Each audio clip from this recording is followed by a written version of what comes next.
जय श्री महाकाल। आप सभी का स्वागत है हमारे YouTube चैनल में। तो चैनल को सब्सक्राइब नहीं किया है तो सबसे पहले आप सब्सक्राइब कर लीजिए, क्योंकि बार बार आपको कहता हूँ आप सभी को कि आप चैनल को सब्सक्राइब करिए, ताकि हमारा भी कुछ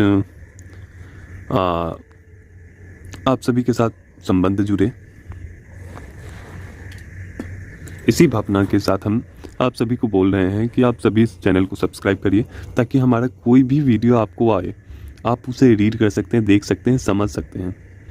और जो भी अभी के समय में ज्ञान लुप्त हुए हैं, पड़े हैं, उन सभी को आप सीख सकते हैं, समझ सकते हैं और आप उससे फ़ायदा ले सकते हैं, लाभ ले सकते हैं। तो आज हम श्यामुल जिन के बारे में बताने के लिए आए हैं। ऐसा श्यामुल जिन कि आपकी कोई भी हर एक मुराद आपकी पूरी करेंगे। ये सभी कार्य करेंगे आपके, अच्छा बुरा सब कुछ करेंगे। ये आप सोच भी नहीं पाओगे कि आप इनकी पावर, इतनी क्षमता है इनमें कि अद्भुत क्षमता है। ये समझ लीजिए इस श्यामुल जिन में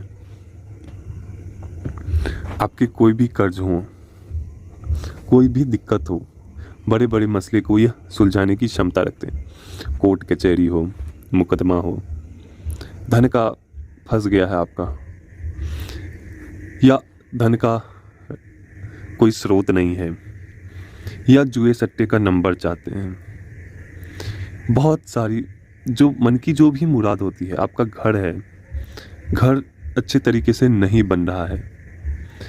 आप यहाँ तक कि मैं एक अनुभव बताता हूँ आपको।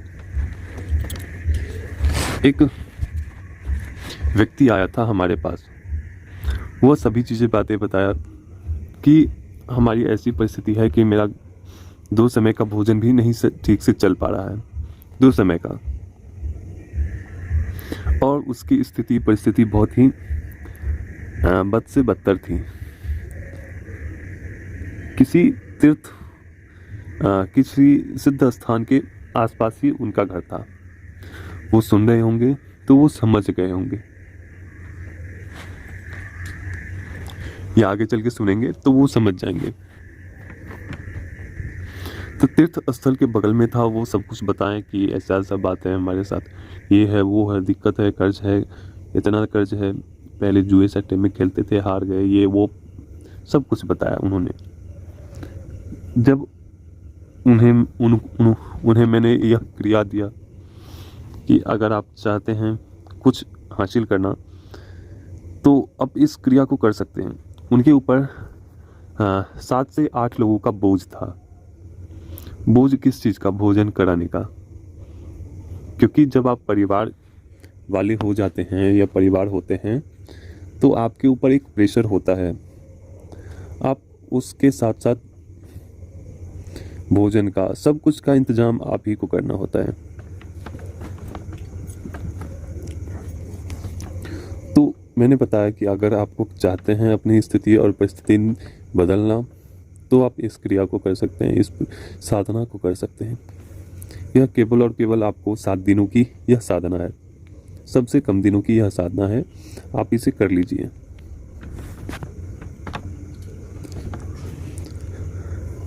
पहले तो मैंने उन्हें पहले गुरु मंत्र दिए, तरीके बताए कि ऐसे ऐसे करना है। कोई भी साधना वो पहले नहीं किए हुए थे, तो मैंने सब कुछ बताया कि ऐसे करना है, ऐसे किलन लगाना है, सब कुछ बताया A to Z। वो करने के बाद उन्होंने यह साधना की। मैंने वचन वगैरह भी उनको करवा दिए फ़ोन के माध्यम से, सब कुछ उन्होंने कर लिया। आज करीब 4 साल हो गए, वो अभी दर्शन भी देने के लिए नहीं आते हैं। उनकी ऐसी परिस्थिति बदली कि जिस घर के बारे में वो सोचते थे कि सोच भी नहीं पाते थे कि ये घर, ऐसे घर में हम रहेंगे, ऐसी फ्लाइट वगैरह हम खरीद लेंगे, ज़मीन वगैरह खरीद लेंगे, तो वो सोच भी नहीं सकते थे। ऐसी परिस्थिति उनकी बदली। मुझे आश्चर्य लगा, और मुझे आश्चर्य क्या लगेगा कि इनकी क्षमता का मैंने प्रत्यक्ष इनका देखा। तो मैं चाहा कि आप सभी के बीच भी इस बात को रखा जाए और इस साधना को दिया जाए आप सभी को। आज ऐसा उनका समय बदला कि वो दिन दुगना रात चौगुना कर रहे हैं। 3 साल 4 साल हो गए करीब करीब, अभी तक उन्होंने अपना फेस भी नहीं दिखाया, जबकि मैंने उन्हें ऐसी क्रिया, अद्भुत क्रिया दी थी और ऐसी परिस्थिति में मैंने उनका साथ दिया था। 3-4 दिन तक जितने दिन उन्होंने साधना करी, टोटल मेरा खर्च गया। उनका रहने का, खाने का, पीने का सब कुछ मेरा गया। और ये भी नहीं बोले कि गुरुजी आपका दक्षिणा जो भी है, साधना का जो भी दक्षिणा है आप ले लीजिए, जो भी मंत्र जागृत करने का जो भी मैंने यहाँ रहा वो आप ले लीजिए। अभी तक नहीं आए उन्होंने वो, क्योंकि खबर सबकी रखता हूँ तो इसलिए मुझे पता चला। उनके मित्र वगैरह आते हैं तो मुझे जानकारी मिलती रहती है। तो इस साधना को आप लोग कर सकते हैं अगर आप सक्षम हैं। और मैंने बताया कि उन्हें कि अगर आप उस साधना को कर लेते हैं तो जीवन में आप कभी भी पीछे नहीं रहोगे। लेकिन इस बात का ख्याल रखें कि इस साधना को करने के बाद आपको घमंड नहीं होना चाहिए, चाहे धन का, शक्ति का या किसी भी चीज़ का। घमंड आपको नहीं करना है। ये सभी काम करते हैं, अच्छा से लेकर बुरा तक, जायज़ से लेकर नाजायज़ तक, सब कुछ करते हैं, लेकिन घमंड आपको खा जाएगा। तो इस बात का ख्याल रखिए, घमंड नहीं करना है किसी भी चीज़ का, किसी भी वस्तु का, किसी भी धन का। ये अद्भुत साधना है और इसे आप करिए। मैं यही कामना करूँगा कि आप सभी कोई भी परिस्थिति दिन दोगुना और रात चौगुना हो। अगर हमारे द्वारा किसी भी व्यक्ति का जीवन संवरता है तो वह मंत्र मेरे लिए अमृत के समान हो जाता है। तो ज़्यादा बात ना करते हुए इस क्रिया को मैं बता रहा हूँ आपको। करना क्या है, थोड़ी सी हींग लेनी है और आपको लेने हैं मोगरे का इत्र और कुछ चमेली के पुष्प लेने हैं, या मोगरे के जो पुष्प होते हैं वो मिलेंगे तो चलेगा, कोई दिक्कत नहीं। अगर नहीं मिलता है तो चमेली का इत्र पुष्प लेने हैं। ये सब लेकर जाना है और थोड़ा सा कोयला लेना है, या आम की लकड़ी हो आम की लकड़ी, या नहीं तो आपको कोयला ले जाना है, वहाँ पे बैठना है। बैठने के बाद थोड़ी सी जो गुरु मंत्र होते हैं, कीलन वगैरह, वो सब कर लेना है। गुरु मंत्र का उच्चारण करना है, थोड़ी सी हींग डालनी है और जो मंत्र बताया जाएगा उस मंत्र को करना है। और इसमें 2 मंत्र दिए जाएंगे, एक उसे आकर्षित करने के लिए, दूसरा आपको उसे बुलाने के लिए। वहाँ पे जो भी शक्ति होगी उसमें से एक शक्ति आ जाएगी जो श्यामल जिन्न होगा। सबसे पहले आपको इस साधना को करने से पहले आपको कोई भी दरगाह चुननी है, कोई अच्छी जागृत दरगाह चुननी है। दरगाह कहें या पीर की मज़ार कहें, ऐसा जगह चुनना है। और वहाँ चुनने के बाद आपको अनुमति लेना है। कुछ आपको पुष्प लेने हैं। कौन सा पुष्प चलेगा? गुलाब का पुष्प चलेगा, और गुलाब का या चमेली का इत्र ले जाना है। 2 चीज़ें जरूर ले जाने हैं, और कुछ प्रसाद ले जाना है। मिठाई में आपको बलसाही चलेगी, चीनी से बनी हुई, या कोई भी चीज़ आपको प्रसाद के रूप में ले जानी है। और जाने के बाद आपको करना यह है कि मजार बाबा से आपको अनुमति लेनी है कि ऐसी ऐसी बात है, मैं इस साधना को फलाने जिनको मैं सिद्ध करना चाहता हूँ, सो आपकी कृपा उसमें से आप एक श्यामल जिन को हम यहाँ से ले जाना चाहते हैं। और उस इत्र की शीशी को मजार बाबा के ऊपर डाल देने हैं और भोग के लिए मिठाई दे देने हैं।